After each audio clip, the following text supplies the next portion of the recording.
एक और किया जा रहा है। तेरे तेरे बाप का राज है क्या? ভারতের দুই ইন্ডাস্ট্রিজের দুই সুপারস্টার শাহরুখ খান ও আল্লু অর্জুন একসঙ্গে একই সিনেমায় কাজ করবেন এমন স্বপ্ন বুনছেন দক্ষিণের জনপ্রিয় অভিনেতা বিজয় দেবরাকোন্ডা। সম্প্রতি বলিউড ও দক্ষিণ ইন্ডাস্ট্রির মধ্যে বিভাজনের দেওয়াল ভেঙে দিয়ে একত্রে কাজ করার কথা বললেন অর্জুন রেড্ডি খ্যাত এই তারকা।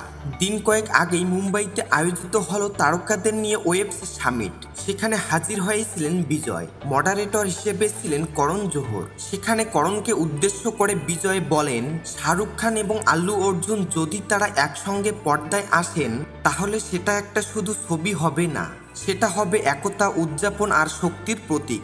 দেশকে এক করতে হলে সিনেমাও এক হতে হবে। বিজয়ের বক্তব্যে উঠে এলো এমনই ভাবনা। তার মতে ভারতীয় ছবির এখন দরকার একটা ধামাকা। উত্তর আর দক্ষিণের ইন্ডাস্ট্রির যৌথ উদ্যোগেই পারে নতুন দিগন্ত খুলতে। শাহরুখের শেষ ছবির 800 থেকে 1000 কোটির সাফল্য আর পুষ্পা 2কে ঘিরে 1000 কোটির প্রত্যাশা।